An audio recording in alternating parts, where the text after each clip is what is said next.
Salam sepak bola dan salam semangat kepada teman-teman netizen yang merupakan viewers, subscribers, dan juga supporters dari channel YouTube Bola Bung Binder. Kita harus terus semangat tiap harinya teman-teman dalam situasi dan kondisi apapun. Anyway, di video kali ini saya ingin membahas tentang pertandingan Atalanta versus Liverpool yang dimenangkan oleh Liverpool dengan skor telak 0-5. Ya, ini sebuah skor lain yang tidak terduga tentunya dari kita semua bahwa Liverpool bisa berpesta gol di sebuah pertandingan tandang, dan itu juga di markas salah satu klub asal Italia, di mana klub tersebut merupakan klub kuda hitam yang musim lalu bisa lolos hingga ke fase perempat final UEFA Champions League dan dikalahkan oleh Paris Saint-Germain dalam sebuah pertandingan yang sengit.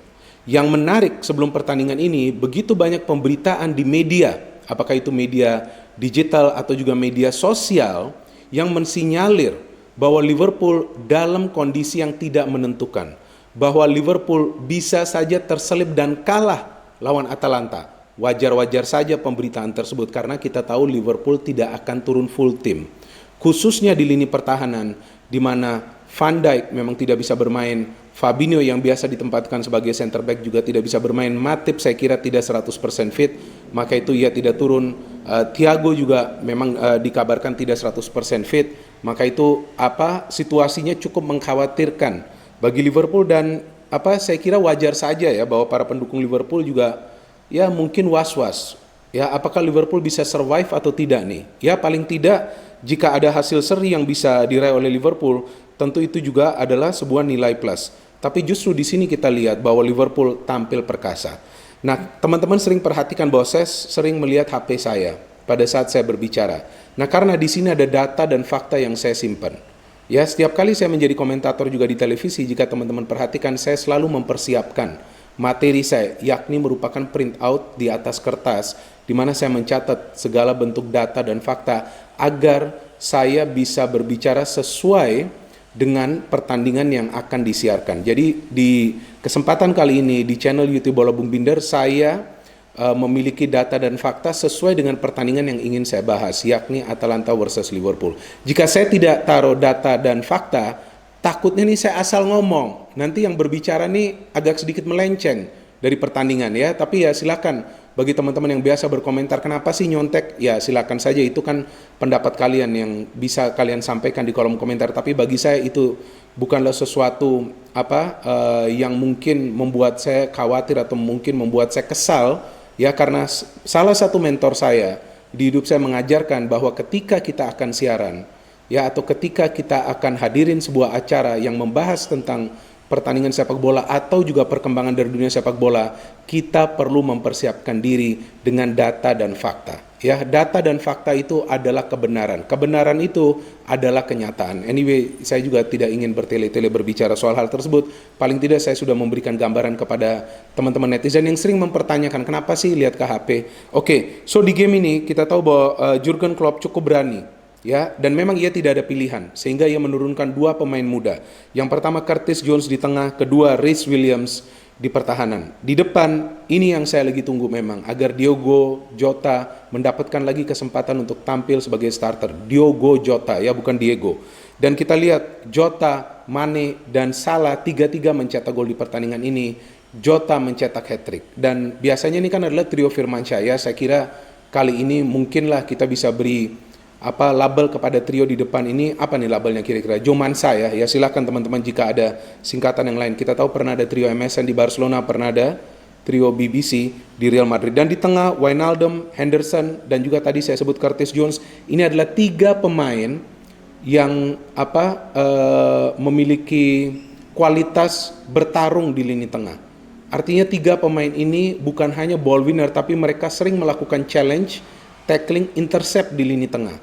Apalagi Atalanta kita tahu menurunkan 5 gelandang di tengah, di mana 3 diantaranya adalah gelandang yang akan mengcover lini tengah dan akan ada 2 wingback yang maju untuk mendukung serangan. Jadi saya kira Atalanta akan tampil cukup attacking di game ini, dan betul ternyata itu yang Gasperini lakukan agar timnya bermain attacking dari awal. Dan memang Atalanta yang di menit-menit awal mendapatkan kesempatan untuk mencetak gol melalui Muriel. Dan kita tahu Liverpool seperti biasa fullbacknya komplit ya, Trent Alexander-Arnold dan juga Robertson. Bagi Atalanta kita tahu bahwa mereka tidak banyak pergantian kecuali Castagne yang sudah pindah ke Leicester City. Sayang juga dia pindah ya, karena di sini terlihat bahwa di posisi flank Atalanta terlihat lemah, dan Sportiello seperti biasa penjaga gawang andalan mereka.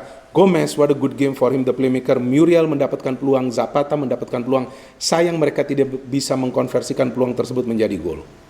Dan berkali-kali saya melihat sebetulnya Jota bisa saja mencetak gol tambahan karena ia bisa mengkonfrontir para pemain Atalanta yang di defense dan juga bisa melewati mereka beberapa kali. Bahkan menurut statistik dari permainan Jota, ia sering mampu melewati para pemain Atalanta sebanyak mungkin 6 atau 7 kali dengan aksi-aksi individunya. Dan ini sangat menguntungkan bagi Liverpool, karena pada saat Jota menarik perhatian para pemain Atalanta, Mane dan Salah bisa juga mencari ruang yang bebas. Dan bagaimana Liverpool sih sebenarnya bisa meraih kemenangan? Karena Klopp sadar bahwa pada saat memang ia tidak memiliki defense yang solid ya, ia sadar tidak solid karena memang kan para pemain inti tidak bisa bermain.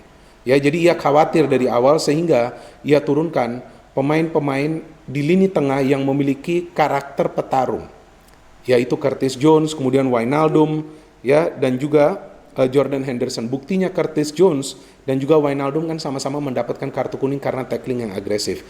Henderson juga beberapa kali melakukan intercept, ya, ia juga melakukan tackling yang sempurna. Bahkan saya melihat bahwa Henderson bermain bagus sekali di game ini. Tapi menurut saya bahwa Jota adalah man of the match karena ia mampu memanfaatkan ruang yang terbuka di defense Atalanta dan juga kemampuannya secara individual untuk mengecoh para pemain Atalanta.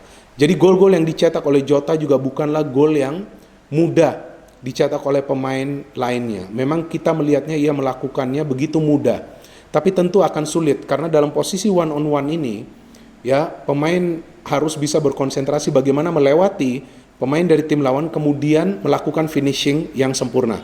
Melewati mungkin bisa, tapi finishing belum tentu bisa. Jota melakukan dua hal tersebut secara sempurna dan Klopp unggul dari segi taktik dan juga pemilihan pemain di starting lineup karena itu dia di tengah mereka sangat solid. Reece Williams juga tidak melakukan kesalahan sama sekali karena ia juga mendapatkan covering dari Trent Alexander-Arnold yang sesekali saja maju. Lebih sering ia memberikan long ball passing, sama juga dengan Robertson. Jadi this is a well-disciplined Liverpool. A well-disciplined Liverpool yang menyulitkan Atalanta untuk berkembang secara attacking karena di tengah Atalanta sudah di-press. Apa yang dibuktikan oleh Jurgen Klopp di pertandingan ini? Bahwa sistemnya berfungsi secara sempurna. Sistem apa? Sistem permainan. Liverpool memang selalu melakukan pressing di setiap game. Attacking pressing. Di game ini juga mereka melakukan pressing tersebut, tapi lebih banyak adalah di lini tengah karena di sanalah kita tahu ada otak serangan dari Atalanta di mana ada Gomez dan Atalanta juga akan menurunkan dua striker asal Kolombia yakni Muriel dan juga Zapata, dan juga kita tahu bagaimana para pemain Atalanta di lini tengah ini tidak berkembang. Dan tadi yang saya berbicara bahwa mereka memiliki kelemahan di dua sektor wingback mereka yakni Mojica dan juga Hateboer. Dan akhirnya dua wingback tersebut diganti ya oleh pelatih Gasperini. Jadi Klopp adalah pelatih yang memang perlahan-lahan mulai membangun Liverpool juga sekarang dengan para pemain muda yang dimiliki Liverpool. Memang membutuhkan waktu. Kita tahu bahwa para pemain muda ini tidak banyak diberikan kesempatan musim lalu. Tapi sekarang tampaknya Klopp sudah yakin bahwa para pemain muda ini juga bisa diandalkan. Apalagi ini adalah pertandingan di kawasan regional, yakni di Eropa. Tidak akan ada pertandingan yang gampang di kompetisi antar klub Eropa, apakah itu Liga Champions ataupun Europa League. Tapi sistem Klopp ya berfungsi secara sempurna. Jadi saya kira kredit kepada Klopp dan juga kredit kepada para pemain Liverpool ya yang sebesar-besarnya di mana mereka bisa perform. Karena taktik pelatih juga perlu diimbangi oleh performance para pemain. Dari Atalanta sebetulnya ada keberanian dari Gasperini memainkan sepak bola menyerang dan kalau saya melihat ini tidak ada man-to-man marking. Jika man-to-man marking mungkin agak berbeda ya. Salah, Mane dan Jota tidak akan mendapatkan ruang untuk bisa berkreasi. Tapi mereka mencoba untuk menutupi daerah pertahanan dan itu justru menjadi bumerang bagi mereka. Sportiello sebetulnya not bad. Ia ada melakukan beberapa tambahan save yang mencegah timnya untuk kalah dengan skor yang lebih telak lagi. Dan Liverpool untuk sementara berada di urutan nomor 1 atau posisi nomor 1 di klasmen sementara Liga Inggris, dan juga di posisi nomor 1 di grup yang sebetulnya adalah tricky karena ada Ajax, ada juga Atalanta. Tapi Liverpool sudah bisa menang away ke Ajax, Liverpool sudah bisa menang away ke Atalanta, dan Liverpool sudah bisa menang lawan Midtjylland. Dan dalam 3 game di fase grup Liga Champions, Liverpool belum kemasukan gol, dan mereka ada bintang baru di tim mereka sekarang ini. Pembelian pemain yang benar dari Liverpool, yakni Jota, juga Thiago pembelian pemain yang benar, tapi Thiago belum banyak bermain. Jota, jika saya tidak salah, sudah total mencetak 7 gol. Jika saya salah ya silakan kalian koreksikan, jadi rame nih kolom komentarnya. Thanks a lot for watching this video. Seperti biasa, saya mengapresiasi segala bentuk komentar yang positif, counter analisa dari teman-teman netizen yang merupakan pecinta, penggemar, dan penggila olahraga sepak bola, dan supporters, viewers, dan juga subscribers dari channel YouTube Bola Bung Binder. Keep supporting channel YouTube Triple B. No hate, only football. Salam sehat dan salam sepak bola.